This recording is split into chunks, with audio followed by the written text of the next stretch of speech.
Hey everyone, how are you all doing? I hope everybody is having a nice Friday. Hi Vishal, how are you? Doing great, and you?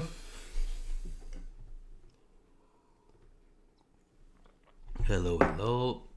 I hope you all having a good Friday. Like I was saying, I'm a bit sick, so I'm gonna be a bit dumb today. But overall, I think it's gonna be a good little session. Cool, man. By the way, I'm done with reviewing another paper. I'll be reviewing yours shortly. Yeah, the thumbnail. Sorry for that, folks. Yeah, we have to be. We have to do something about this. Yeah, but it's working. You guys are here, so this is good. So like the thumbnail says, we're gonna review a whole bunch of optimizers, and it's gonna be the ones in the ADA family, which just mean adaptive gradient, right? So you have a whole slew of them. You have like Adagrad, which is the original one. You actually also have adamess prop, which doesn't follow the same pattern. You have Adadelta, adamax, adaboost that we haven't even mentioned, AdamW, just plain Adam. It just doesn't stop, right? And like all of them have the same source, and they all try to fix fix Adagrad in some sense because the idea was good. And yeah, it's worthwhile to take a look at them, but most of them are absolutely useless. So you like absorb whatever I'm gonna say, but just keep like one of them, and I'll show you which one exactly have some semblance of a usefulness. So this is good. I'm just gonna show you the stuff. So what we're gonna cover is the following. Here we're gonna check out before diving into this, we're gonna check out like the big boys network, so like the actual network that are used. So these ones, right, which I call the big boys network, and we're gonna look at what optimizer they use, just to put us a bit in context, right? Always useful. And then we're gonna go through the whole lineage from Adagrad to Adam, and like AdamW also. We last time, if you haven't checked, every Wednesday actually, we went through the momentum based optimizer, and then we dived into muon, right?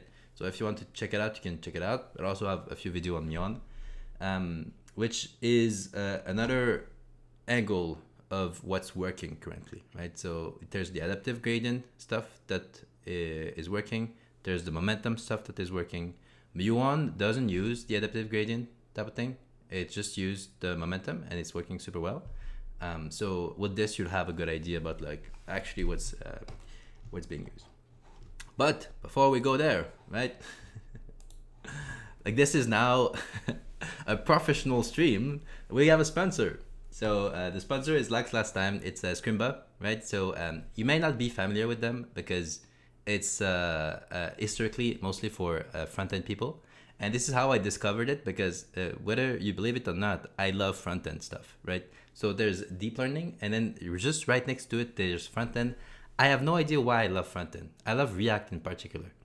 I don't even know why. But like just doing stuff in front-end for me, when I was like doing the first iteration of my my startup with my product, it was the most enjoyable part of everything. Like I use Django also for the backend, but the front end for some reason it's just so fun. Yes, JavaScript sucks, but like I don't know. I feel like it's like an enjoyable type of stuff. See a commercial. So they do have something very cool, right? If you're into building actual application, which is a course of 100 hours. It's always funny when so it's 100 hours of from very basic to like exactly like being able to deploy the stuff. And what I like with this, the full stack developer path, is they added like this AI engineering subsection, right? So it's like 5 hours. There's also another one that they've done for AI engineering that is like 8 hours. And in here, you're not gonna learn how to train anything, which is like not really useful when you're gonna try to build AI application like these days. Like most of the time, you're just gonna use off-the-shelf network, and that's it. But they show you how to use RAG, how to stitch up the semantic stuff together, the embeddings, all of this. So it's pretty well made. And then after the AI engineering part, you go into database, you go into the like more backend stuff. So if you're into like, if you have ideas and stuff like that, and you're into kind of building application, it might be a good idea to go ahead and check these out. So yeah, link in the description, and you can check it out right here if you're interested. I have 20% off in my link in the description on YouTube if you want to go for the pro. But they also have like a lot of modules that are free if you want to check them out. But that's it. We have a few questions. We're also talking about the architecture of NVIDIA GPU. No, we're not. So this is the ADA from like adaptive gradient. React and Django, what a stack. Yes, it is a beautiful stack. I absolutely love it. You can use like Django,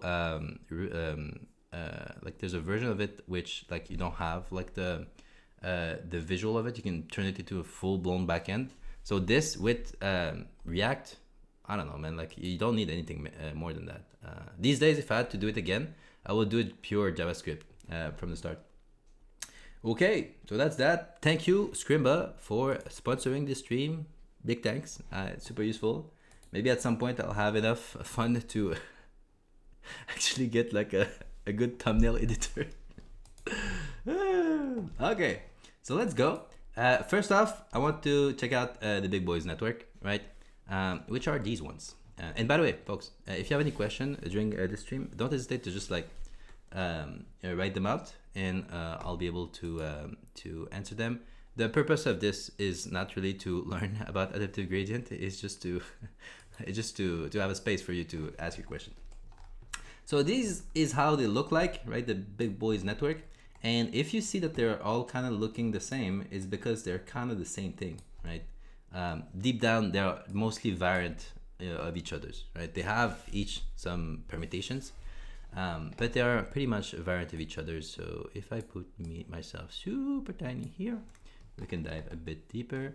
And you can look here, there's like Llama 3.2, there's like Qwen 3, small tree from Hugging Face, we have DeepSeek v3, we have Qwen, we have Kimi, which is reusing the DeepSeek v3 base. And like, essentially, most of them are like mixture of expert, except Llama. Like right now, Llama 3 was not a mixture of expert. Llama 4 was. And they have like very specific particularity for each of them. But it's like a mixture of expert. They're like specific, what's it, like a way it's structured. But overall, it's the same stuff, right? So it all look like this. And if you want to check it out in more details, there's this blog post that I found by Sébastien Raksha, and it's pretty good, right? It goes through all of the permutation one by ones. You also have a YouTube video, I believe, and then you have here DeepSeek v1. You explain like roughly speaking what is like the multi-head latent attention that is used in DeepSeek v3. You have the mixture of expert explanation in short. You have the I think this is the, I don't know which one is it, the almost series, but there's a whole bunch of them, and then it just goes on and on and on about like all of them, the gemma, the sliding windows, every little particularity that they were able to find. It goes on. So greatly recommend if you want to kind of dive a bit deeper in the sense that like you get like a lot of breadth of information, right? And like try to not see them as different thing, right? But as a permutation of one core that right now we know that they work. Yeah, so check this out. It's a good blog post to check it. Overall, honestly, like his blog is just fucking good. So you can check this out. Do you think they're all a little bit different because it fit their training technique more, or because it just doesn't really matter? Ha! That's a good question. Like, this is good. Honestly, we're just trying stuff out, to be honest, right? Like, there's no I mean, like there's some prior like ideas that folks have, But if you look at the type of permutation folks are doing, it's not like we're just trying stuff out, right? We're trying to at least be okay with a core, right? Performance benchmark, because I'm pretty sure there's a whole bunch of architecture we tried, but like it was just plain garbage, right? But like these ones are viable. So it just show you like some of the experiment that people are doing and which one worked, which one didn't work. And like there's always trade-off, you see, because like all of these, I think all of these are dense, right? I think this one is like these ones are MOEs, but like these are dense. And what happens when it's dense is that like it can be much more amenable to put into like a consumer computer, right? Gigantic like MOEs, it's not that amenable for that. So there's these trade-off, right? And now everybody's moving to MOEs. So the only like I don't know, like hope for this is like styling these into like smaller network that are a bit denser. So yeah, like we don't know actually what is working good and what is not. Like you can see here, all of them use rope for some reason, except this one, which is using like nope every fourth layer, which showed that like it's used, like it helps with length generalization. There's some trade-off to all of the little things that you're doing, but we don't know yet what's the exact like a good recipe. And I think that there's still need to be some iteration on this core in order to have something a bit more, not universal, but like we know that this thing works, right? Like if you think about it, like if you look at the commonality with this, it's stuff that we know. Like you see here, all of them have a residual connection, right? Because we know since 2015 that like learning residual like functions is much easier than trying to learn the whole function in one go, right? So all of them have it, right? Now all of them are kind of converging toward MOEs because it seems to be like much better in general. You get a big network like intelligence, but like you get the performance of like in terms of like speed of a small network. So you get kind of the best of both worlds here. So yeah, I think we're still in the early stage of testing stuff out. Okay, good question. Keep them coming. So that's that. And if we stay focused now, right? If we stay focused on this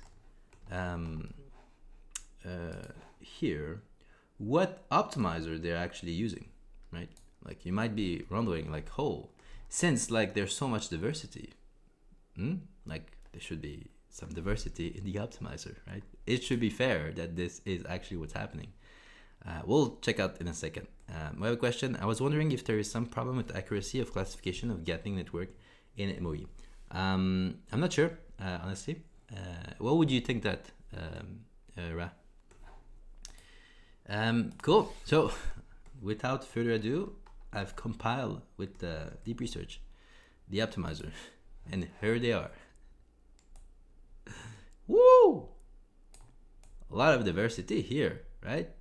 We have AdamW, right? We also have AdamW. We have AdamW, but like AdamW also is in geometry. Don't confuse it with the AdamW in geometry. And we have also the AdamW in Mistral. We have AdamW in Llama 4, right? Because all the llamas are using AdamW. We have Quen, dense and MOEs are using AdamW, right? Small LM3 use AdamW. And oh, what? Kimi 2 is moving away from the pack and using Muon.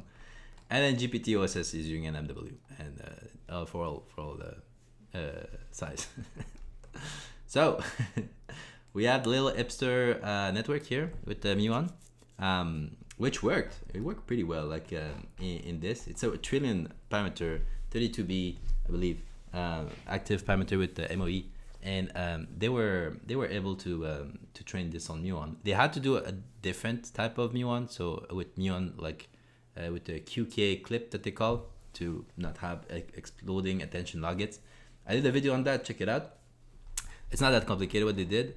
it's the reason they did something different in terms of muon implementation is primarily because of the multi-head latent attention here, right? If there was not a latent attention, they could have done other tricks and it would still have been called muon.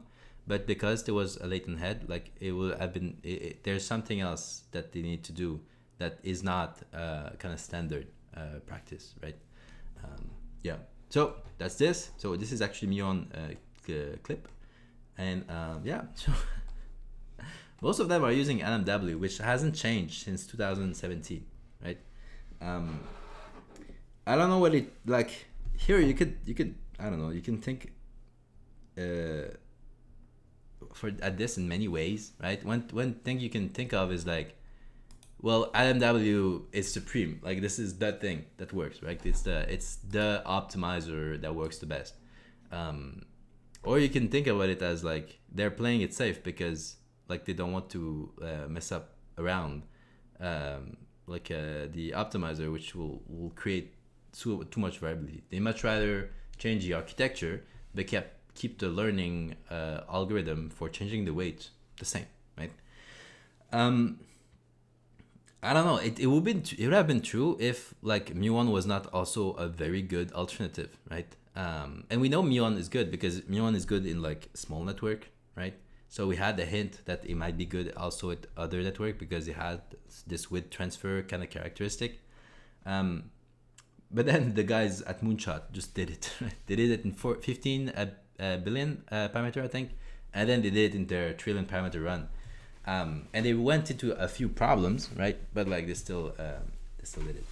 But remember muon, right? Muon is not the one thing that solve all of the problem in a network. This Kimike2 is actually muon plus AdamW. And you might be wondering what the heck.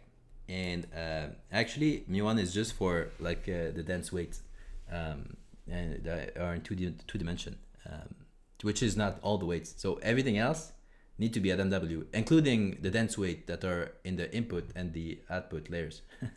So it's just like muon in the middle. So still AdamW is still there, but like there's some part that are being changed. Yeah, I think there is a question from Chris. I suppose it's an architecture model paper, not a training paper. Yeah, well, you can think about it as that. Which one are you talking about? METM? Not sure what you're talking about, Chris. But yeah, overall, that's the situation. It's like this. Like, I mean, you could use multiple optimizer for multiple muon in the middle. Exactly. You could use multiple optimizer in the same network. You don't have to just use like one optimizer, right? Which is just AdamW everywhere. And that's kind of one thing that like the folks at Thinking Machine Labs and Jeremy Bernstein, I think is the guy's name, that like they truly believe is that at some point we will need to optimize each of the little weights that we have and each of the trainable parameter with their own kind of thing that will be like whatever normalization optimizer, whatever it is, so that like they learn as much as possible, as performant as possible. So I think we might see more of this stuff, like more of like this partialization of and specialization of like a little part of the network. But that's it. So if you had to do a training run, right? Let's say I would give you $100 million, and you have to do a training run, right? Which optimizer will you use? Yeah. So I think like the safe bet is AdamW. So to keep that in mind as we review the rest of the stuff, because albeit like everything changed here a bit, the optimizer is staying kind of constant. So that's that. With that being said, any question before we move on into this beautiful diversity of optimizers?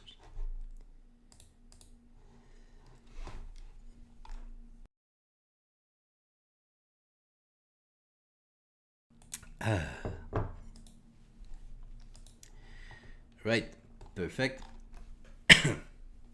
So we start with Adagrad, which kind of started it all, right? This is the idea that like started everything. And the core idea here is that before that, you have to understand that like we had like stochastic gradient descent, and we had a whole bunch of like momentum based stuff, but like it was mainly like a momentum where every learning rate is the same across all parameters, right? And the core idea here of Adagrad is that each parameter should get its own learning rate, right? And it should be scaled in some way based on like something, right? In this case, it's like there's past gradients that past squared gradient that like it was used on it. So the idea is that if there's like a parameter that get like frequent update, they're gonna have like a smaller step size because we need to kind of turn down the knob of like change, right? And then if it's parameter with like raw update, they need to have like larger step size because it means that like usually they're not useful, but then now they're useful. We should change it a lot in order to check out if we can have a large effect. And like this is kind of common technique even without Adam or like adaptive gradient, where as the training run progress and you want to make like smaller finer tweak, you're using like smaller learning rate in general. But in this case, it's like each parameter should get some of it, like some amount of customization. Strength here, this is good for sparse features, so NLP here, right? Which is kind of what we are seeing now, like that is dominating the whole field. But the weakness is that the accumulated sum of square grows without bound, so the learning rate shrink too much over time, right? So like it mess up everything, but still a very interesting idea that was then subsequently fixed up, right?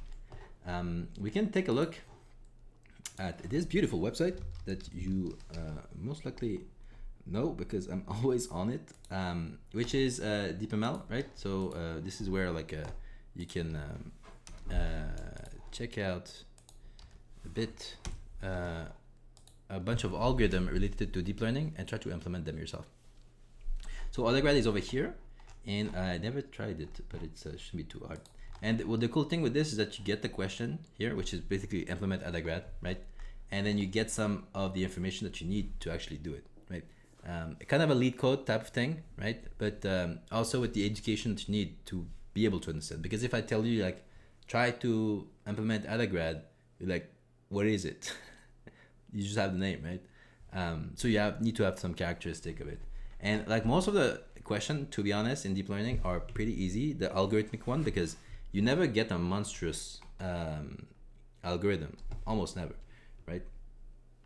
Except backpropagation through time, which like I was not able to implement last time that we did it. So we're gonna take this and we're gonna try to figure out what's up, what's going on, and just stop me whenever you want if you have any question. So here, right, what we're doing is we're trying to change the learning rate per parameter, and we're gonna use like the square root of the sum of its past gradient. So we're gonna do square root of like sum of like past gradient squared, right? That's kind of what we're running with. We have Aurelien that says, hey Yassine, I never interacted and didn't watch your video yet, but will soon. Cool, man. Go ahead, let me know if there's anything that you liked or hate about it, and if you have any recommendation for a topic to cover, I'm really open. These days I'm gonna mostly run through like RL type of a topic. That's it. There's an amazing book called Neural Network from Scratch, and there you code some Adam optimizer, and I'm gonna do it. Cool. Yeah, honestly, it's good to do it at least once, right? The cool thing with this is that what I like is you have a whole bunch of problems, right? That goes from like a basic calculus type of stuff to like deep learning type of stuff. Yeah, it's pretty neat to at least review your things and understand how they work. You don't need to code everything from scratch. Also, like if you understand each of the modules works, right, deeply, then you can trust that component later on. But it helps to know these. But thank you, Aurelien, for the recommendation. Cool, perfect. So here, the theory, right? So what we're trying to do is this motion, roughly, right? And we're trying to scale, right, our learning rate like this. That's kind of what we're doing, right? So in the standard way of writing like an optimizer where you have like the parameters that are changed by something like this, that's roughly what we're talking about here. So if we look at Adagrad adapt learning rate for each parameter based on historical gradient. So we have our accumulated gradient here, which is just the accumulated squared gradient. So we're gonna go and accumulate stuff over time, right? And then here we're just gonna have this is the learning rate, I believe, and we're gonna take the square root of that sum as we go on, right? And we just need to square this, and we should be good to go. Here you see we are we have that factor, but we still have the gradient here, right? So like we're scaling the learning rate with the factor, but we are gonna like use the gradient, the current gradient, to do something with it. So that's pretty cool. And that's kind of that. There's nothing else. The epsilon here just for to not divide by 0 at some point. Yeah, we have a few questions.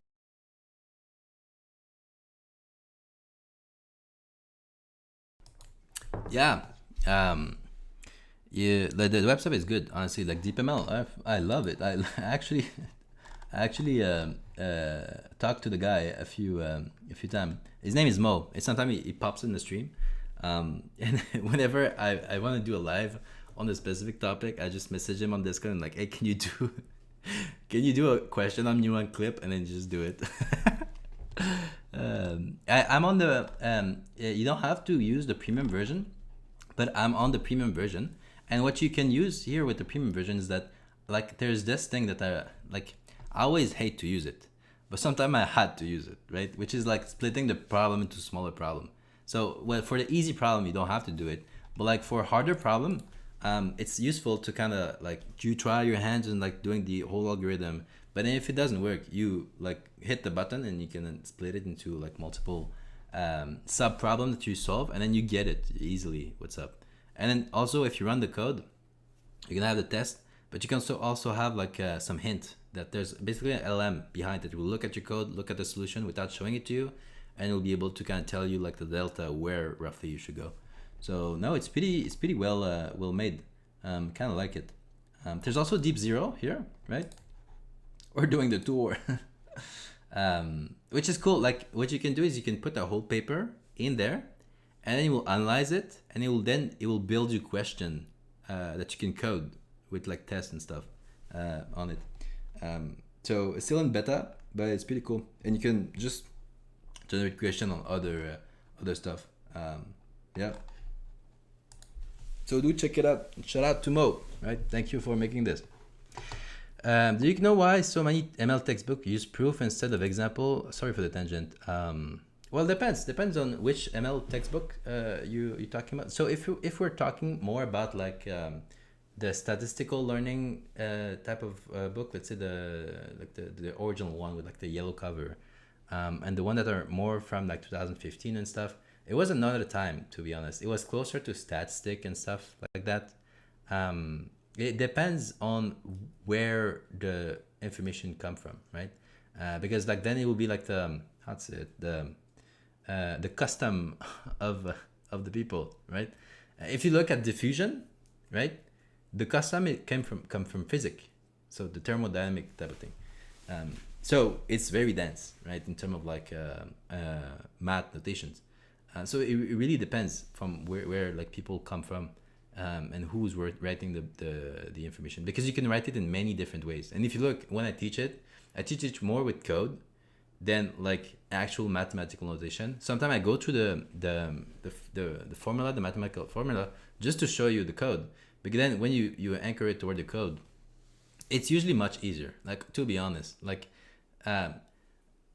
deep learning is not like I might get canceled for this, but like deep learning is not anchored in theory so much that it needs to have this much formalism, in my view, right?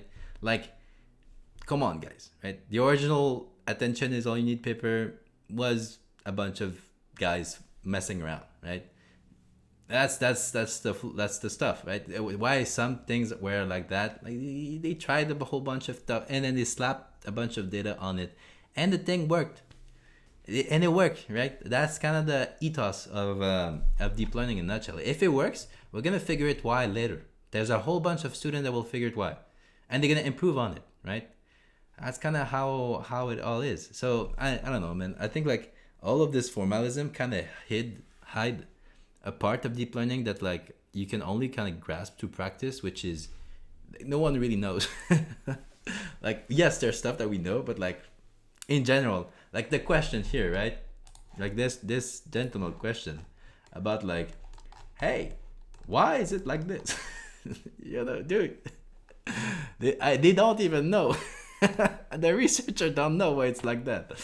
Most of them are like just taking like bits and pieces and like putting them together. There's a core that they can reuse and stuff, but like that's that, right? Like who would have thought that like you can elicit reasoning by just doing this like that autoregressively with just like please take your time to think, and then you will just think and then you get the accuracy is better, right?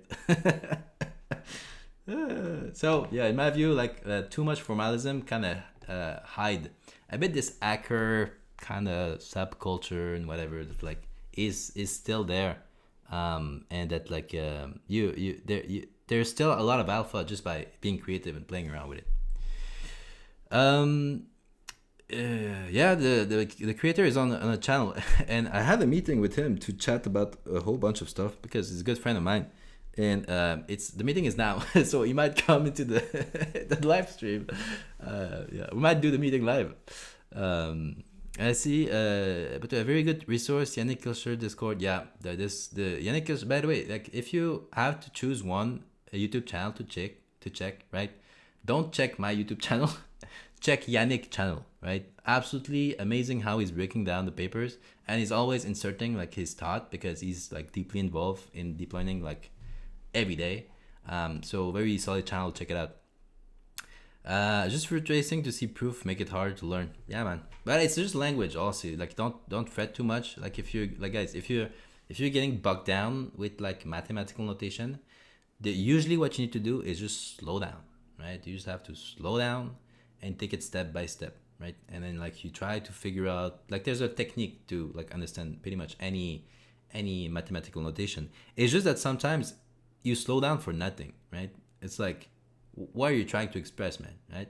And if you don't know, it's fine, man. Just tell me you don't know. It's okay, and then we're just gonna move on and whatever. But like some textbook and some deep learning paper are trying to kind of have this kind of way of talking that they picked up from other fields. Yeah, but I love diffusion. I love it. Okay. I want to mess around and find out. I'm gonna try and pre-train my own tree to. Oh, cool, nice, man. Keep it up. Like, let me know how it goes. Yeah, don't try to watch out for your compute bill, but like, go ahead. It's fun, honestly, to try to like run your own stuff, even if it's not at a scale that is like these guys. It's still super useful to be able to do that. By the way, if you're in Toronto, I'll be there next week to teach about optimizers. So at the Toronto School of Foundational Modeling, I'll be there. Okay, so thank you for the question, folks. Pretty fun. Let's try to actually do that. So I'm gonna zoom in a bit. What do we have and what are we working with, right? It's usually helpful to check it out. We have the parameters here, our theta. We have the gradient. We have the g, which is like coming from previous step. We have the learning rate and the epsilon. By the way, right? I always get this question, right? Optimizers have nothing to do with getting the gradient. That's super important, right? Like it has nothing to do with it. Like you get the gradient by another process, like the computational tree that you're creating, and then the back propagation that you're doing on it. It's like it has nothing to do with which optimizer you're using, right? So don't mix up the two of them, right? So the optimizer element will actually start when you have your gradient.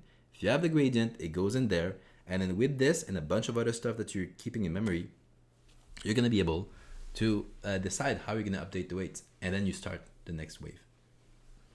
So that's kind of how it goes, right? So if you take this lens and you try to like separate this step properly, much easier to understand what's going on with the optimizers. So that's that. Let's check out the steps here. It's pretty easy. I think I can do it one shot.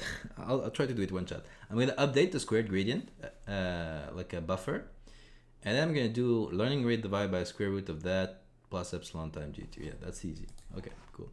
So so step one, we're going to do update g buffer, right? And then we're going to do g equal g plus gradient squared. That's it, right? Yeah, easy. And what do I return? I return updated g. Okay, so I'll just put it here. Updated g.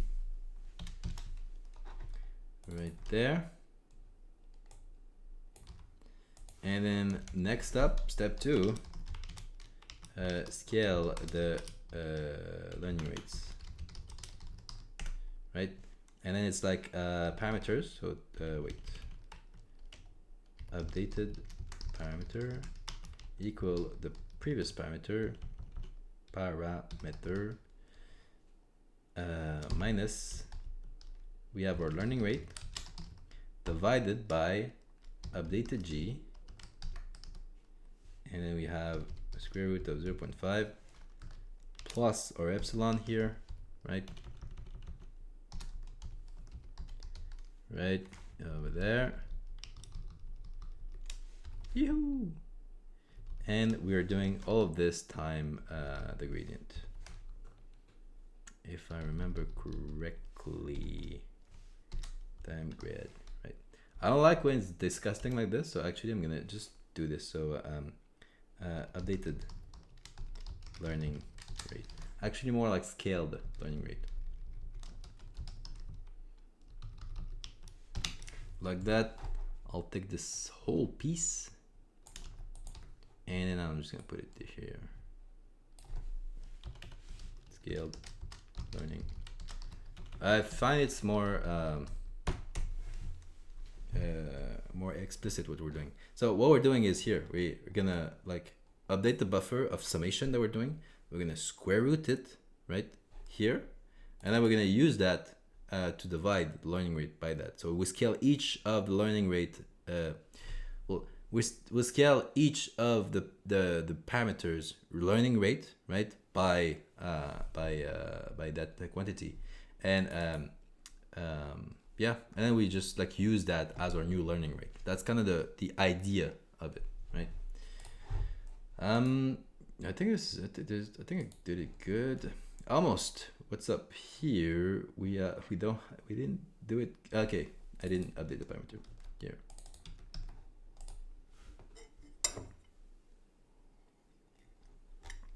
And we got it, right? It's what I was saying. The cool thing with this is that like if you're into like learning the algorithm, like you have two choices. Either like you're gonna put your own framework and then try to learn it yourself, or you can just like there's already tests that are pre-made for you, which is cool. And the other thing is that if you're into it, like, and you like to create questions, you can actually like go ahead and contribute to the open source bucket of questions, and then this will be used and people will be able to use them. So this one was created by this guy, so thank you a lot for that.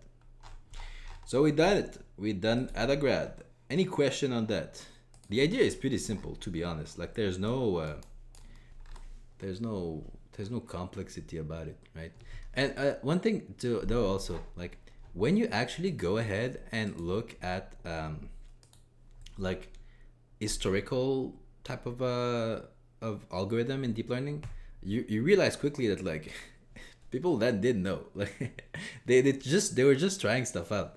Because Adagrad, if you look 1 year afterward, as soon as it was used, people were like, yeah, this is cool, but like the learning rate shrink to nothing, right? And people were like, yeah, shrink to nothing. And then somebody else like add duct tape on it to like improve it. So like even then, even if you see formula and then formalism in the paper, like they don't know the effect it will have at larger scale, right? Which was also what happened with muon. Like everything was happening at the smaller scale, so no people didn't know how the larger language model, larger model in general will behave under that specific optimizer. There's just too much complexity to be able to do it, to kind of forecast it, right, theoretically. So theory always take like the backseat to actually just try it out and see see if it works. So Adagrad, we're done.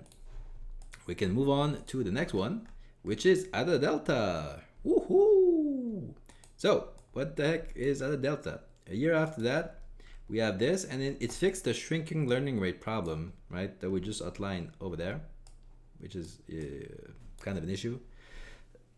And it replaced the raw sum of square gradient with an exponential decay average, like the momentum, but for squared grad, right? So on all of these, there's no momentum whatsoever, right? It's just like this idea of like scaling the gradient properly.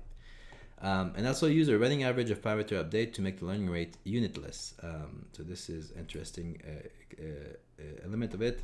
And then this effect is to keep the learning rate adaptive and bounded without needing a manual global learning rate. Robust, but mostly superseded by Adam in practice. As we're going to see, Adam will do something that is like combining two ideas together.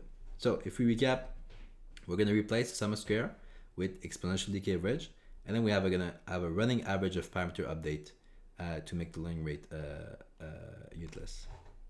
So let's take a look over here. And we are in Adadelta, is it? Yeah, Adadelta. Cool. So let's take a look at the theory. We're here. I'm gonna screenshot that. Right here.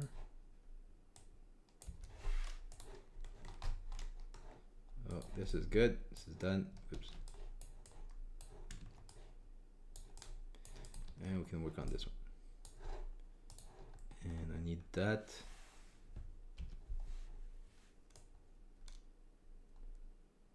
Right here. Okay. So what do we have? We have the exponential moving average of squared gradient to approximate a window of size W.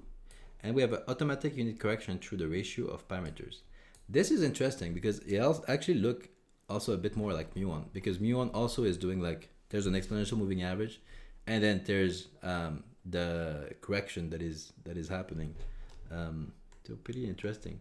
So the key equation is this. So this is the exponential moving average of squared gradient. So you have the normal like how to say it, like momentum type of like a parameter, hyperparameter, and then you have one minus it like right next to it. So you're taking into consideration like the past and then like what's happening right now. That's what like an exponential moving average is roughly. There's the window of this size, but it kind of doesn't matter. And then the update parameter is this. We're just scaling the parameter update from which is u. U is this. So this was the past, and then we're gonna divide by the square root of that, just like Adagrad was doing. So that part here is Adagrad, and then we are doing an exponential moving average of square parameters update over here also. So we take the previous parameter update, and then we're doing like the same trick that we're doing for the gradient, which is interesting. But where the heck is the learning rate here?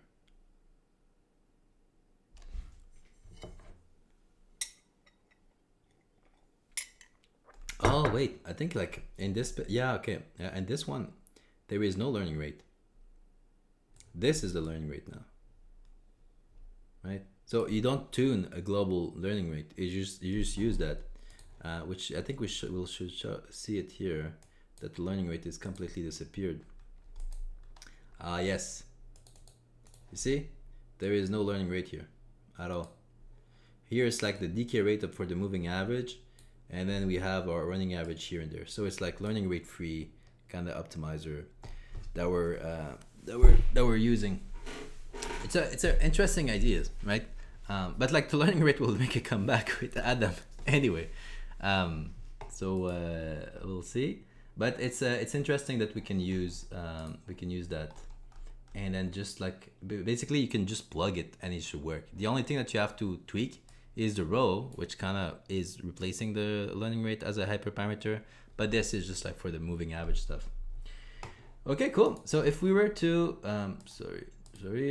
if we're to like take it step by step, first thing we have to do is like the same thing that we're doing with the gradient summed, right? Is that there's a moving average here. And then the second thing we need to do here is just to calculate this quantity. We already have it, right? But this is afterward. So we have this quantity, and then this is our learning rate now. So this is like our learning rate, kind of. And we apply this learning rate over there in this parameter update. And then we calculate it for the next round, right here. And then we update our, how do we do the update though? We do the update with, just with this. I think it's just gonna be, no, yeah, okay. It's here, right? That's the learning, the update that we're doing. So it's theta minus that stuff, but this we save as, no, sorry, theta plus this quantity will be our quantity that we're using to update our stuff. Okay, cool. Y squared parameter update. What do you mean? Where are you saying that? Here? Over there? For the exponential, okay, yeah. Exponential moving average of squared parameters update over here. To be honest, I think they're just trying to replicate what is happening here with the squared gradient, right? If it was not squared, when you're gonna do the division here, I don't think it will work that well. So, and then with the square root, you're kind of removing that anyway, right? So if you think about it in a way, it's just like using the same kind of template that they've used before. So this is pretty balanced technically. So it should be what they call unitless at that point. Cool. Let's try our hand at that step by step. So we're gonna first calculate the exponential moving average of squared gradient. So we're over there. So step one, exponential moving average of squared gradient. So we're at this is the V, right? Yeah, it's the V. So we're gonna have updated V. V equal the row times the V plus the row 1 minus row. Is that it? It's one, yeah, 1 minus row times gradient squared. Grad squared. And that's, is it the same decaying factor for both? Yeah, they're using the same decay factor.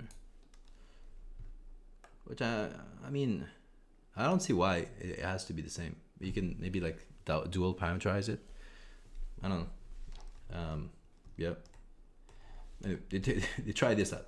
So this is step one. And we say, yeah, curious why they want to moving average of the square gradient rather than non-squared, for example. Oh, you mean over here for the square gradient?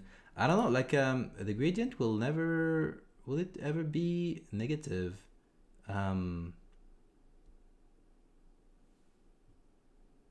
It could be negative. Maybe, I think it don't want them to be negative. To be honest, not too sure here.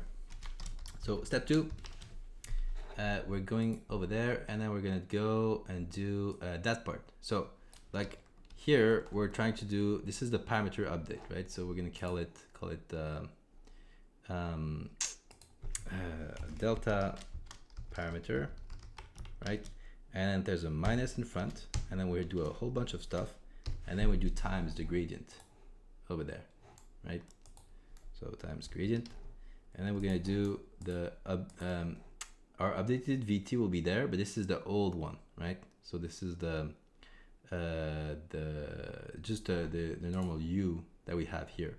So it's gonna be U. Is it everything squared? Yeah, everything squared. Okay, so u plus epsilon, but like this whole thing squared. Sorry, this whole thing like square root. And 0.5, right? So we have that. And then we do that divided, wait a second, yeah, this one divided by our updated v, right? Plus our epsilon, also squared, right? So this is 0.5, and that's what we're running with. There we go, right? So we have this one, the u, or so the new updated v, plus the epsilon divided by that, and then we multiply here, which should be good. And then we have our minus over here. I'm just gonna put this one at the front. It's gonna be a bit easier to see here for me. Minus grad over there. We're grading when square can decay or explode, but you're doing a square root afterward, so it kind of doesn't matter, right? And here you're not doing, like in the real update, you're not doing the square, you're just using the grad as is, right? So it's just for the to remove any sort of positive or negative. It's just all of it is positive at this point. Okay, so calculate the delta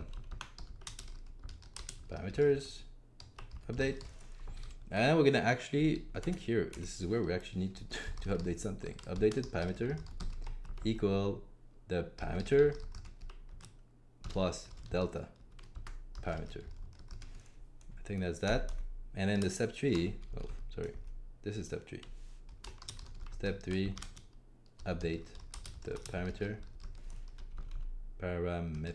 and then step 4, this is where we're gonna do calculate the new u, right? So we have updated u equal, and it's gonna be the same thing, same story that we have here, right? So row u, and then this is not the grad, we're gonna use the delta parameters over there, right? Is that it? 1 minus b of this squared, yeah. And this should stabilize this a bit. So all of this, remember what we're doing this is to not have this like shrinking learning rate to nothing from Adagrad, actually. Okay, I'm pretty sure I'm not gonna get it right. For sure I'm gonna mess something up. Okay, you see here, this one is good, this one is good, this one is not good.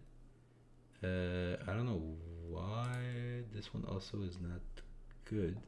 Okay, what did I miss here? We have updated parameter, we have updated u, we have updated v, and then we have our delta parameter here. What's up?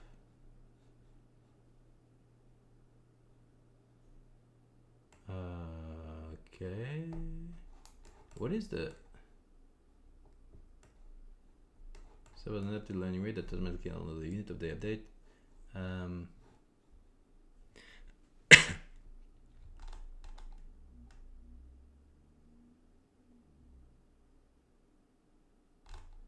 Okay, which part did I mess up?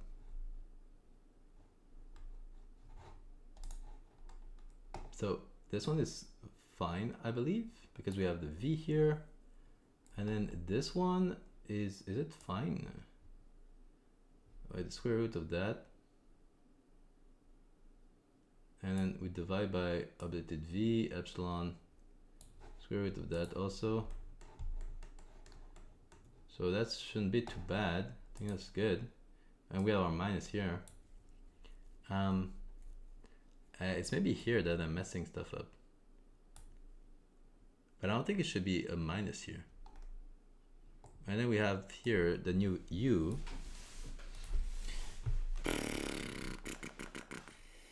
This is the new u. We have the square root of this whole thing, the minus, all that. No, I'm not sure what's up. And this is now, right? This is the delta parameter absolutely now.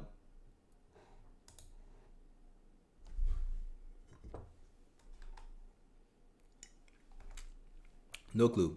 Look like your output were flipped for up to 2 and 3. Is it? You think? We have update U, update V. Is this update U, update V? No, no, we're good. This is U, this is V. And this is the updated parameter here. I don't know. This should not be minus because now if it's a minus, this will be a plus and we'll fuck it up. So this is not that. So this is good. That was plus. All right. I'll have to check like this last two. It was supposed to be this much and a 0 and this much. This is huge. Oh, I think there's a typo. No, shouldn't be. Is it the rounding doing okay here? The rounding doesn't seem to work. What's up? Because I got the right answer here. Roughly, I think. No. Okay, and here, what's going on? This one is flip. This is 0. This should be 1 over there. And no,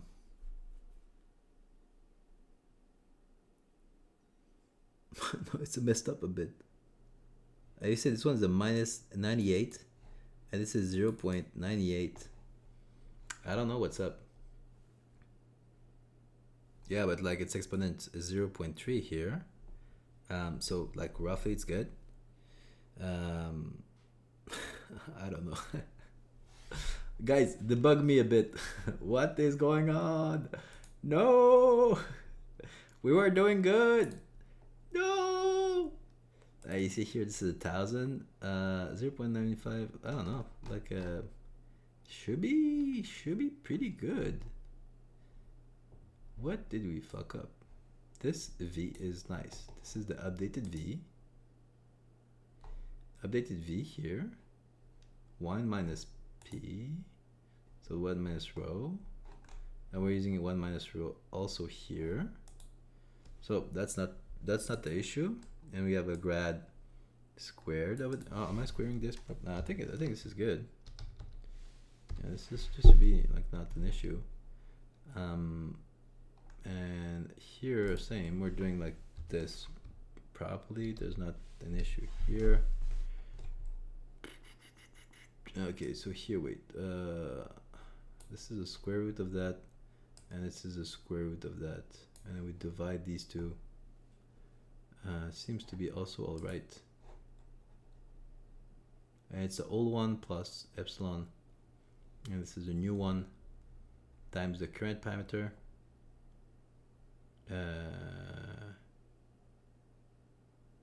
Why are we talking about a window here? Well, I don't care, and it doesn't matter. And then you have the old one plus 1 minus b.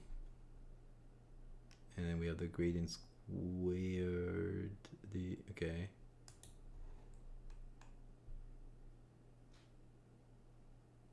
No, I think maybe it's this. I think this part. This part maybe we're messing it up. I forget. Does Python exponentiation get applied before multiplication? I think it should. I don't think like why shouldn't?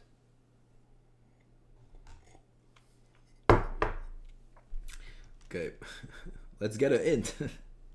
What are we doing wrong? Okay, 3kg parameter order mismatch. In your function generator, you have u before v, but your implementation treating v as a square gradient and average and u as a squared update average. What the?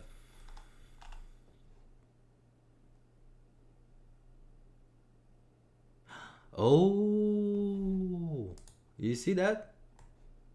So this is a square gradient? No way. Did you see it? No, like look, here it says the u is the running average of squared gradient, right?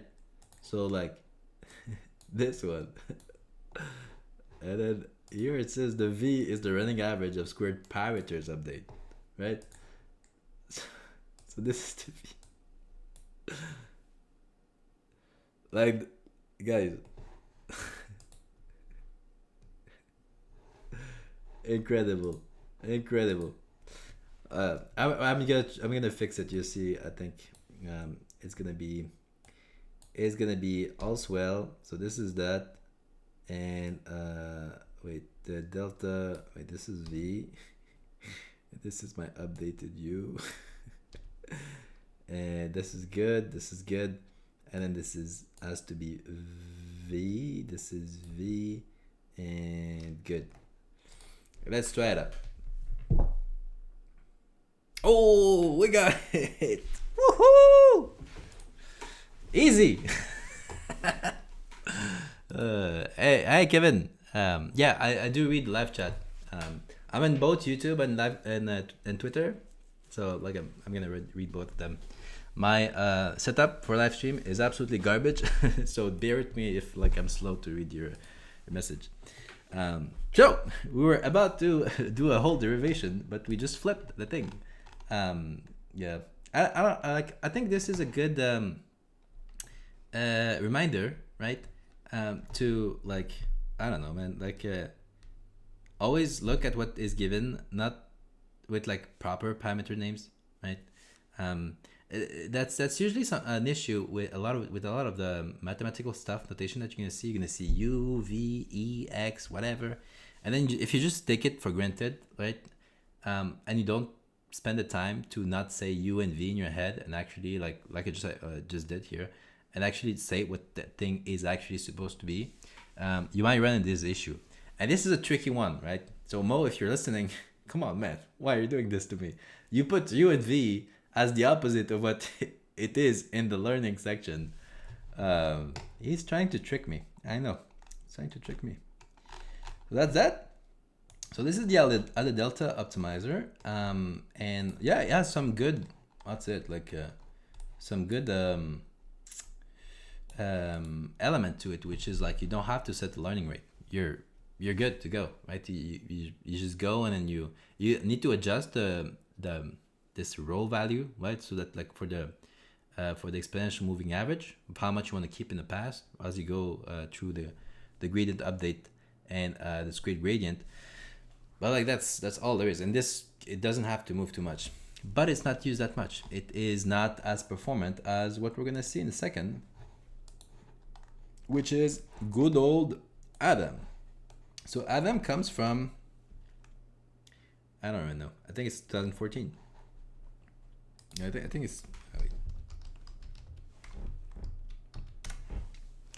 does anyone know this by heart? When did Adam was released? Adam 2014. Whoa, got it right. So 2014, 2 years after this one, Adadelta, we went back to our core, right, to our root. Actually, there was a one in the middle, which is RMS prop, right, which is a bit simpler than Adadelta, and kind of also fix the issue with Adagrad, right? So actually, there's no exercise for that, but we can take a look at it. It's the same exact ideas, right? So here, we're gonna just jam it here, right? So it's doing the same thing as Adadelta. It's just trying to fix what's going on with Adagrad, because people felt that this was a good idea, right? And there's a running average here, right? But it's the first running average of like the of mean square of the gradient. So the same stuff that is happening here, right? And that's it. You just use that straight up. You don't try to do the rest of the thing, and then you just put it there, and you should be good to go, right? That's gonna it. There's a forgetting factor, but it's not a really, like, it's just an exponential moving average. There's nothing else to it. Yeah. So this is RMS prop, actually. There's no paper on RMS prop because it was just slapped in a Coursera lecture. That's that. By my man Ilya. So thank you very much. And then Adam came like 2 years after that. full swing. Okay, so what's up here? We have a few people. Hello, Adam. I'm Eve. Yeah, it's Adam. But Adam sent for adaptive moment estimation, so it's pretty legit.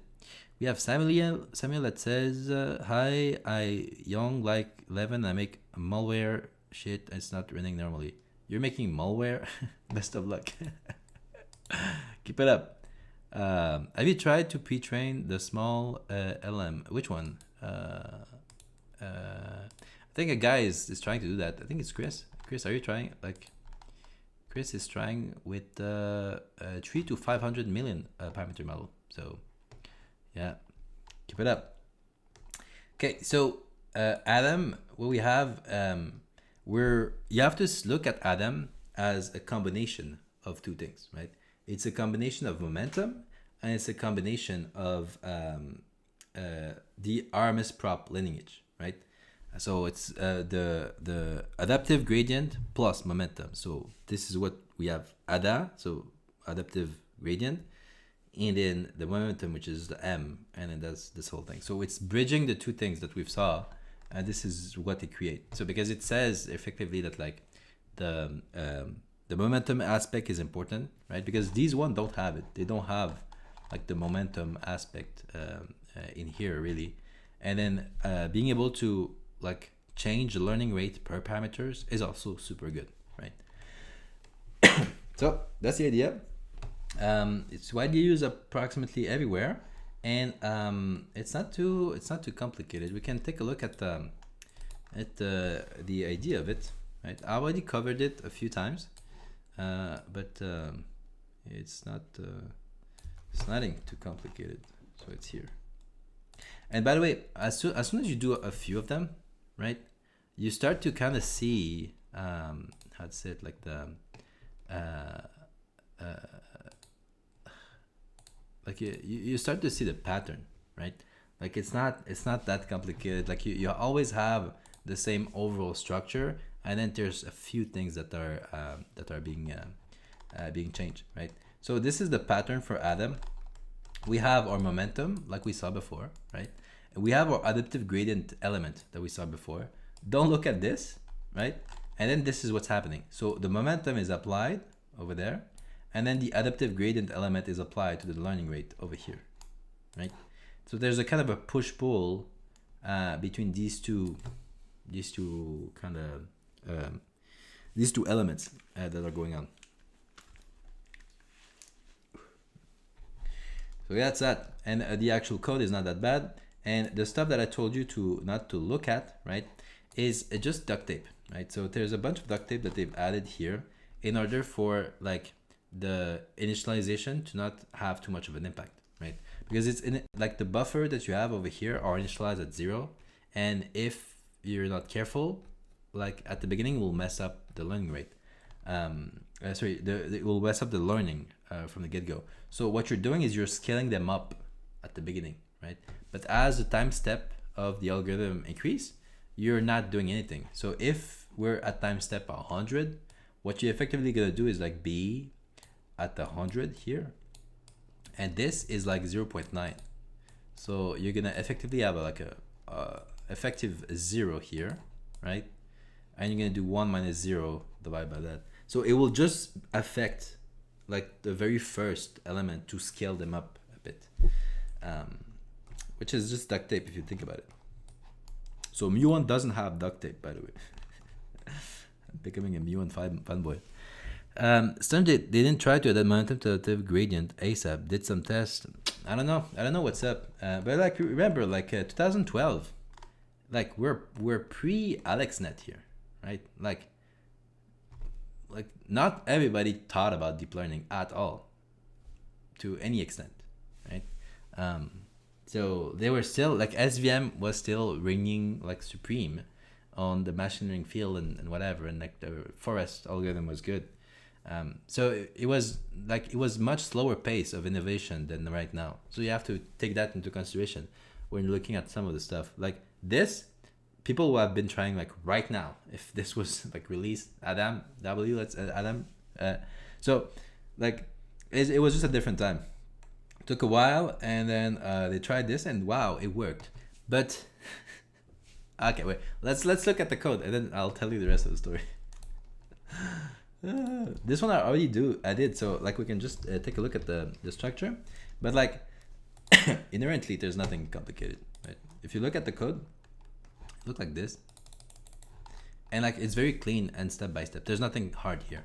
So there you have your first moment, so for the momentum, and then you have the second moment, so for like the adaptive gradient element, and like the only difference between the two is this one is squared and this one is not squared, right? That's it. So this one is actually looking at momentum, and this one is looking like at something else. So the second moment that is called. We are doing a correction here, which is duct tape at the beginning, and then here this is with the parameter update, and you see it's this element, so the momentum that we're doing, and then we are like, you can think of it many ways, right? How I like to think of it is that we're creating all of these learning rates for each of the parameters, and then we're applying momentum to them, right? The same momentum element to them all. And that's kind of what's going on with these two elements over there. And then there's the epsilon that is just avoiding us for dividing by zeros, but that's kind of it in a nutshell. There's nothing complicated here. Okay, any question? Oh, we have hey yo Yesin bro, how you doing? I'm doing good, my man. How are you doing, Kunal? Hope you're having a nice day. Yeah, so that's that. And it was good, but it was not like super awesome good, right? It had some issue in specific point. Maybe I could find where I was talking about that. Where was it? AdamW, I think, yeah. Yeah, it was messed up. Here, we're gonna take a deep look at the archive. This is Adam. So there was some issue with Adam, right? And the issue with Adam is that it was kind of okay, but like not that insane, and it was sometimes performing worse than stochastic gradient descent with momentum, which is like a dead sentence for an optimizer, because why would you like have this memory requirement for all these buffers if like you can just use momentum on stochastic gradient descent and you're good to go. And the issue was with this. So I did a whole like a video on that, but effectively what's going on is that L2 regularization was used usually, right? And we call that weight decay also. So L2 regularization was used here, right? And it created some issues, because if you're using the weight the L2 regularization on the gradient before you're doing the adaptive gradient, effectively you're messing up with the adaptive gradient elements of it, right?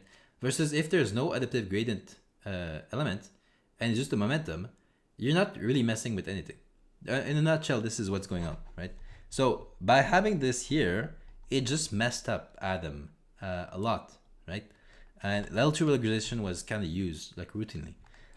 So when people saw that, was like, yeah, Adam must be a bad idea. So that was an issue, and you can see it here with like the initial learning rate, and this is like I think the performance of some kind.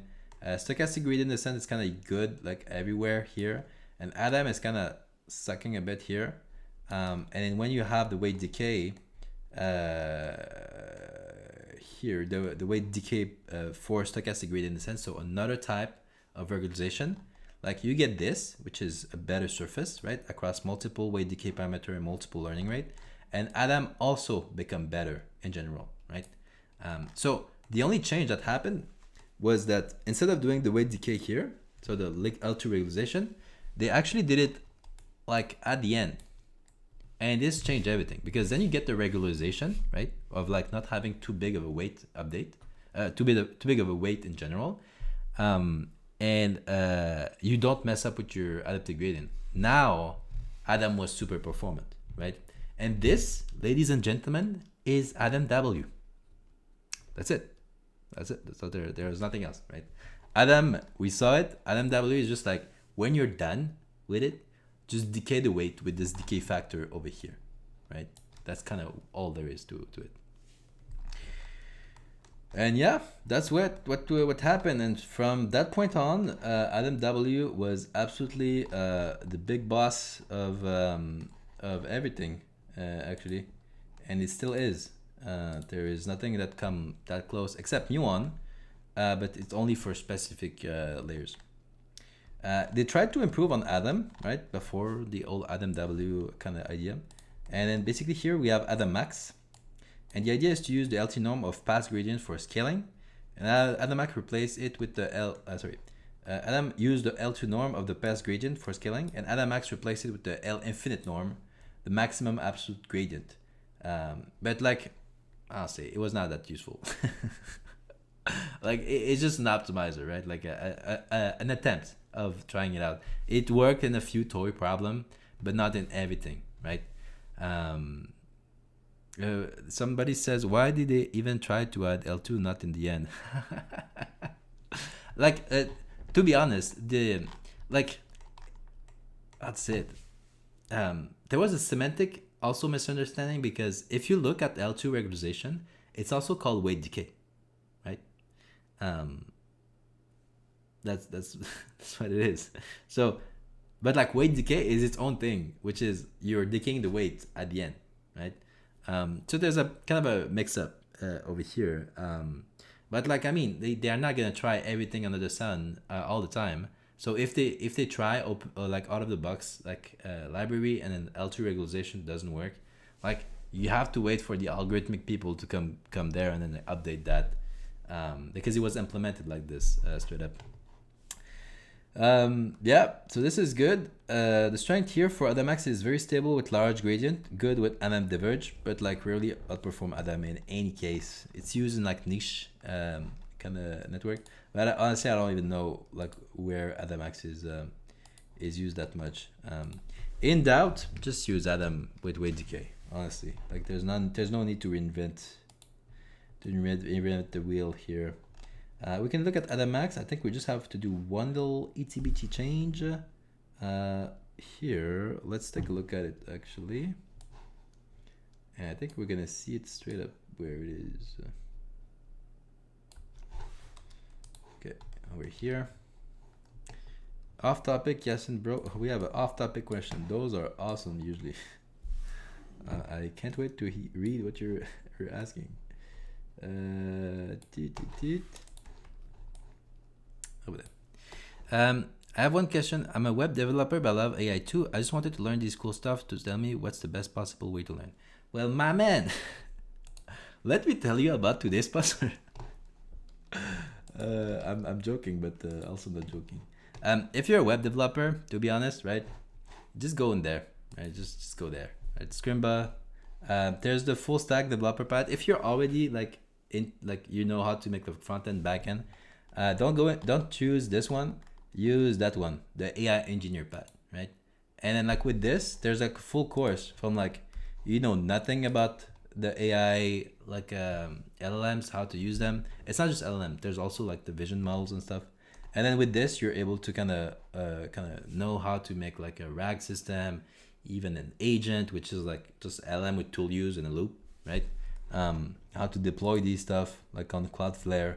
So honestly, just check this out, right?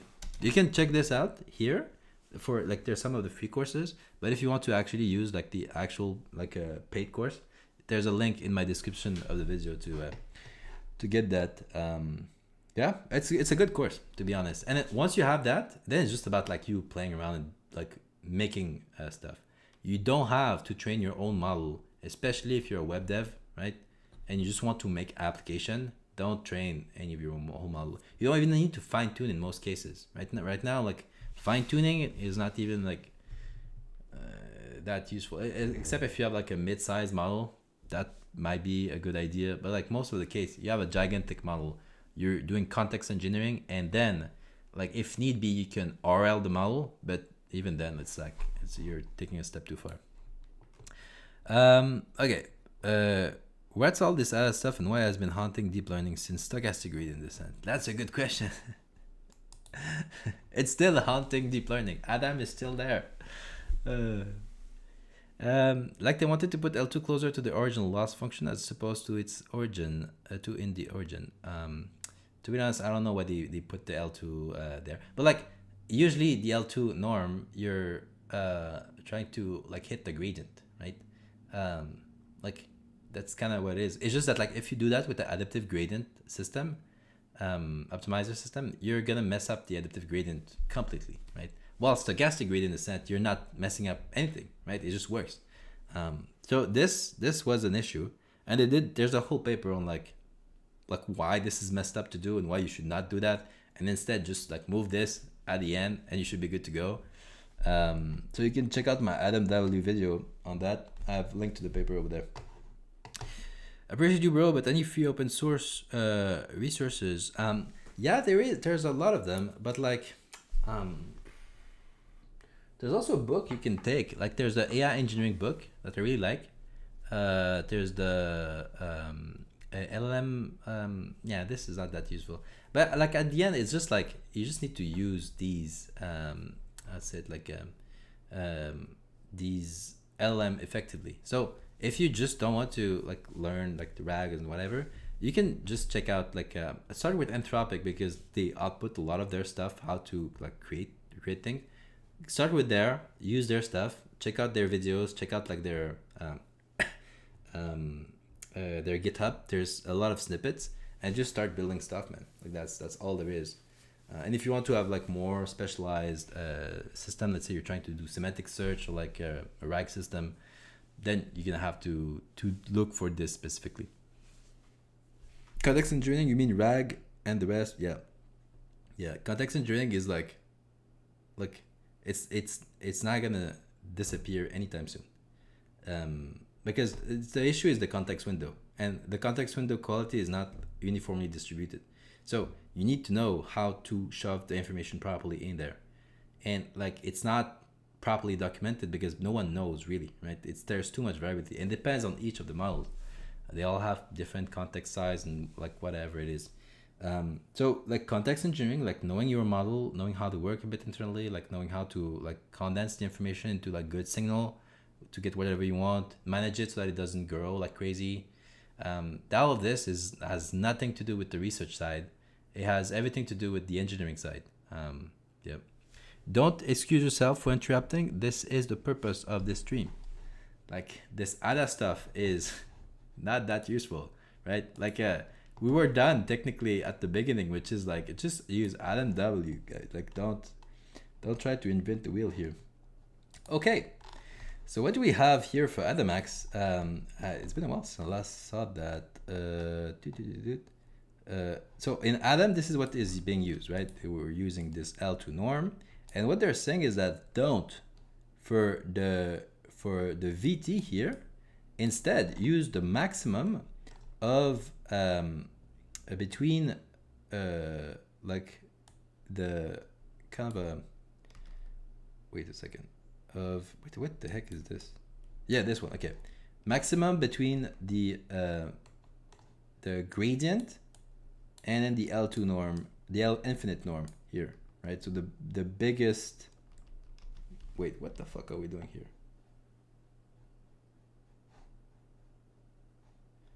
Is the norm which converge to this. Okay, right.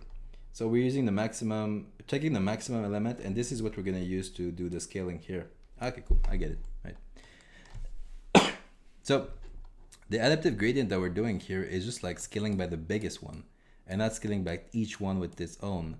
Unlike AdamX doesn't require bias correction for UT because the max operation make it less susceptible to bias towards 0 at the beginning. So we get rid of all of the one part of the correction in the middle here. Okay, that's not too bad, but I kind of failed to see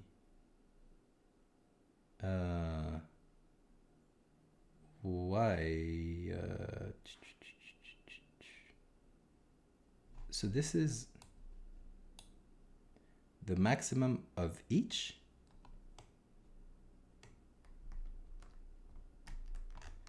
I'm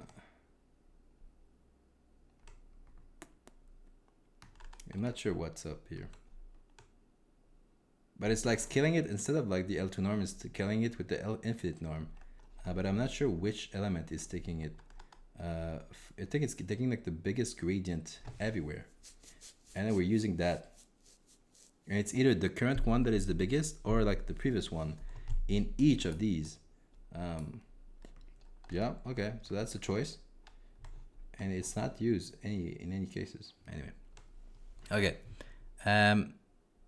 That's good. I'll check out the question. I'll just like steal some code from like what I've done in the past. And we're gonna staple it here. So wait, Adam optimizer. We're gonna take all that here, right? Is it the same stuff? Okay, what do we have? We have mu and t. So our v is now u, and it's actually now a maximum. Do we have beta 2? Beta 1, beta 2. We have the learning rate epsilon. We have t also. And then we don't need to bias correct this one over here. And we just need to do u. What do we need to do here? We need to do the maximum. Okay, here it's np max of this Adagrad, right?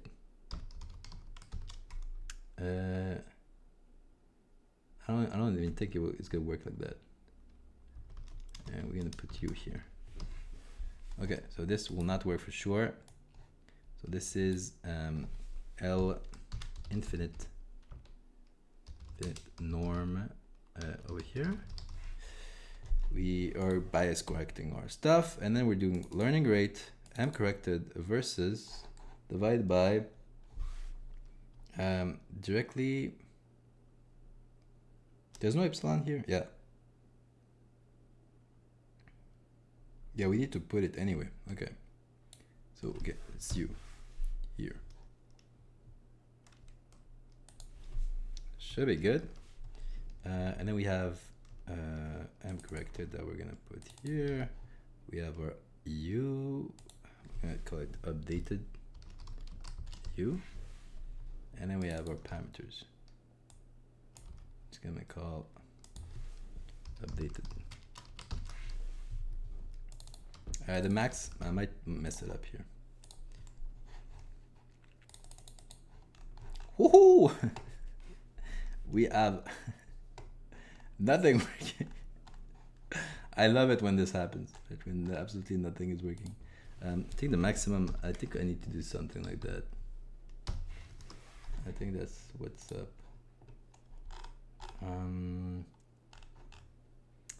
Wait, this is good, this is not good, this is good, and this is the way no, this is not, wait. NumPy maximum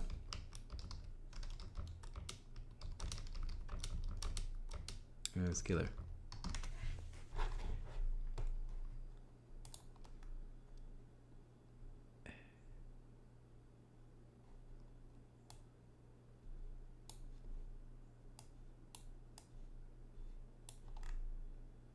No, I just want to concatenate this stuff with this one. Oh no, wait, no, we're good. We just, this one is huge and this one is not good. Okay, this is that, and then we have these two. They are 1 order of magnitude too big. Over here also. Why is that? Why is it an order of magnitude too big? What's going on? We have beta 1 here, and then we have the beta 2. We have our grad. We're correcting this. No, we're not using that. Okay, we're gonna get it. No. I was sure. No, we're still another magnitude too big. The last one we got, okay. The first one we're not there. But it's because of maybe I missed it. This one updated m, updated u. It's the updated M that is messed up. I should not return the M corrected here. I should just return the M. Okay. So it's this guy.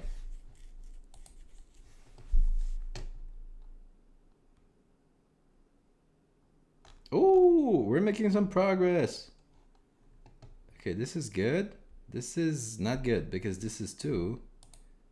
This is 2. Again, well, this is nice. This is okay. But why am I returning 2 of them here? Jesus.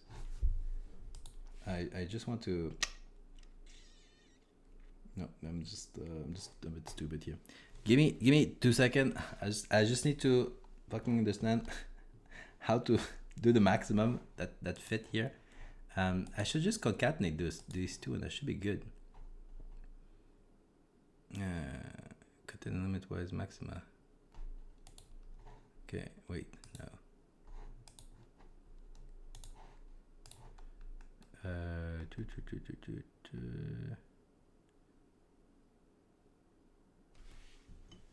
Wait a second.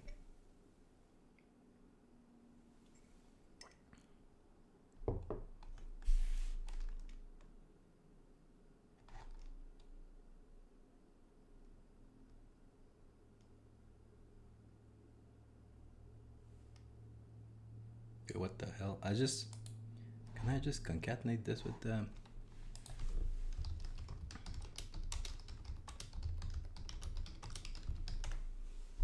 I can just append it.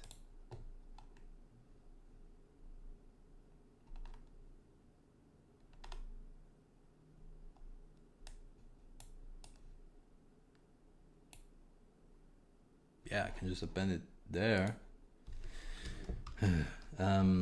P dot append that bad boy with this.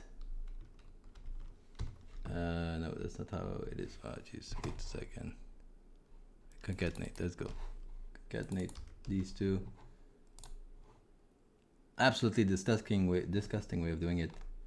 And the only integer scalar array can be converted to a scalar index. Now this is not how to do it. Okay, wait a second here. What are we trying to do?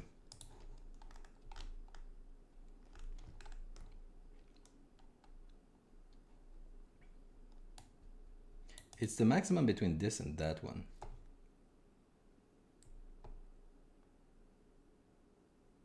Sorry, I just need to update. Let's put a buffer here. It's gonna be beta to you. Temp buffer here, and I'm gonna do append grid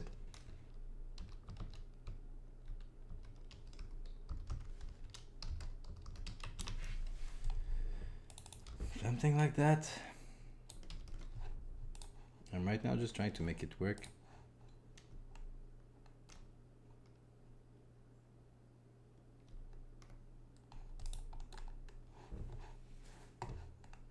Not even as no attribute type. Wait the fuck. What am I saying?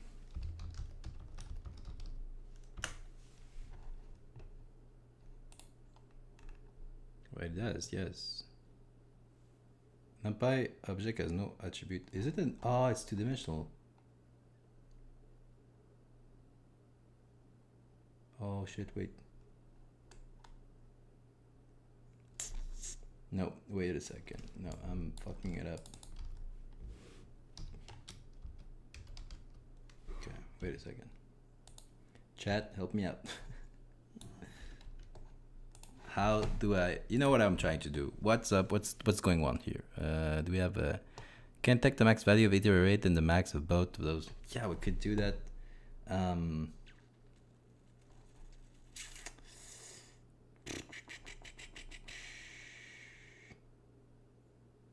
Yeah, we could. But like you see, this one is messed up. We have either this, and it should be 2 of them, right? This one should be 2 parameter, but we just have 1. because it's taking this, I believe. And this one is good because it's just one of them.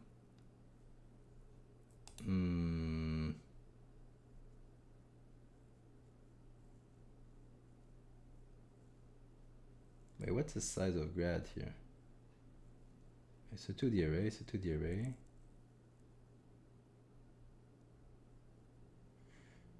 Yeah, I think I could do that. I think I can do, no, it won't work.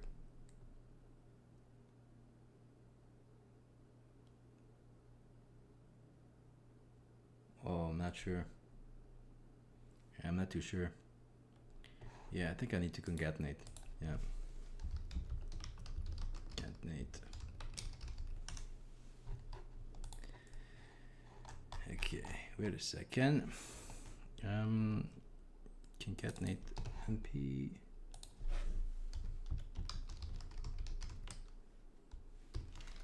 Concatenate these two.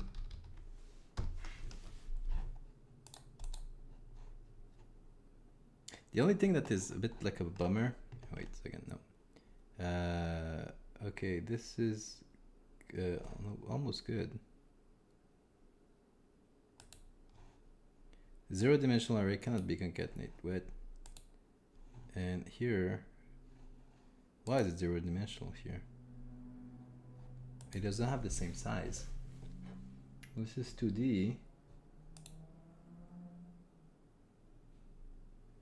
And it's not an array anymore. I'm not sure what's up.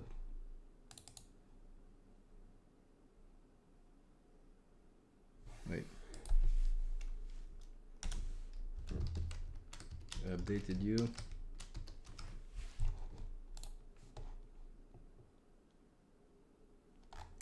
We're in the trenches right now, guys. This is 0. This is also 0.99, but here we have nothing. We have nothing. I'm not sure what is going on here. Maybe it's an axis that I have to tell it which axis it is. I think is it by default is what the axis. Okay, let's try with axis 1.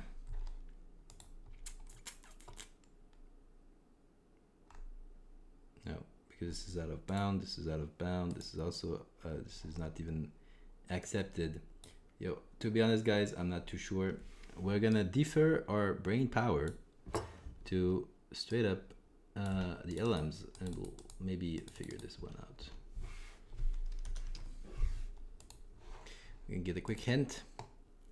Wherever the array instance, it look like the max is overall all value in ether, not on any one dimension. Maybe it is, but let me know what's up here.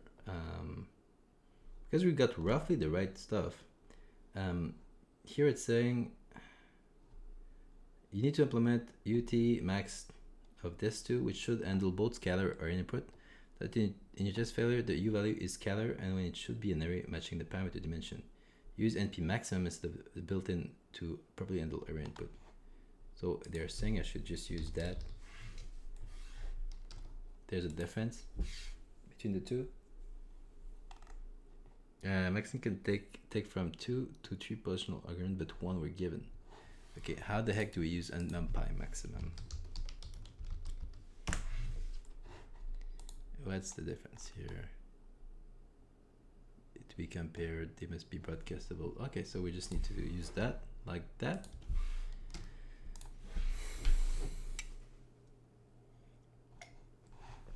Ha! Was not even hard. We got it. Okay, cool. Yeah, I should know the API for NumPy a bit better. But we got it, folks. This is it, right? So this is good. We preserved the little topology here of our arrays, and we got all of it right. But then again, like adamax, not really used. It's nice that they got rid of like one of the issue with the initialization for the bias correction here, but all in all, Adam and AdamW is still much better on all metrics, right?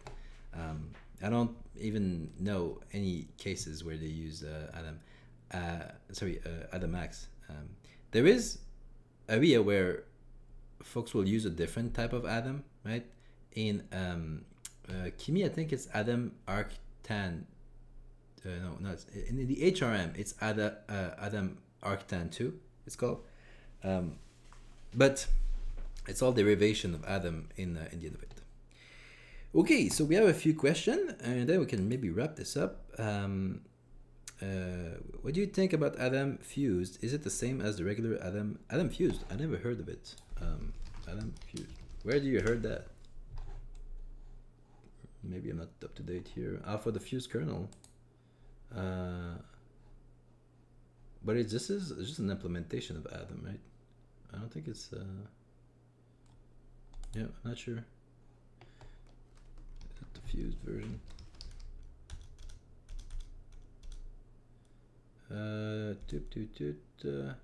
Whether the Fuse implementation is used currently, torch, blah blah blah. This is just for an optimization, I believe. RTP faster than full loop single tensor implementation, with Fuse being theoretically fastest with both vertical and horizontal fusion. Yeah, this is like GPU type of stuff implementation. We can dive into it, but like this, we're gonna get into like some CUDA optimization. I might not be the best to explain that, to be honest. But like algorithmically, it's kind of the same thing, right? It's just like the implementation that is a bit different in this case. It's like muon with like all the different version of how is it called? Jeez, I completely blacked out from this. What is it called? Newton-Schulz, right? So like the cubic, the quintic, all the messed up version.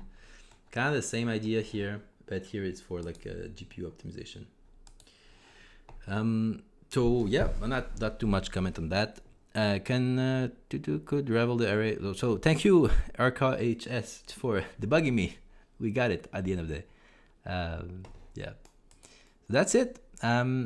That's a rough idea. So if we had to recap here, to be honest, like in most cases, just use AdamW. Look at like what's like the general flow is that if you're planning to do a deep learning network and you have an architecture in mind for your specific use case, you use whatever core that already exists, and in most cases it's going to be Adam that will be in there, right? And then use that. You just use AdamW, right? And there's going to be some specific parameter. You have to be careful with the size of your network and like the hyperparameter for the learning rate, because it depends on the width, which one is the best. So just start with like the boilerplate of like already existing parameters space, and then as you go, then you can maybe do an hyperparameter sweep to kind of optimize for your stuff. But that's the gist of it. Don't try to use any other parameters, to be honest. Even if you use muon, like you're gonna have to use Adam anyway, right? So at the end of the day, you're much better to just like stick to Adam.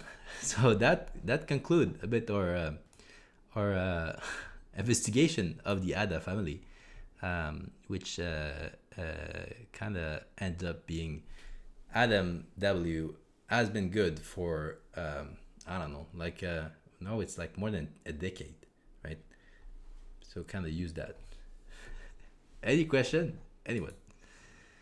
Oh, somebody says I must start listening to your stream. Good listen. Yeah, a very good listen. Very good use of your time. And if you don't have all the time to do this, check out the video that I'm gonna edit of them. Overall, it's just a place to ask you a question. So thank you all for attending. Thank you, Elvis, for the questions. Ra, Kunal, Amanyun, that was nice, right? And everybody else that is listening, Chris, also big props to you to try to train your own network, right? Let us know how it goes, and I'll see you, each of you, next week. Yeah. See ya, folks.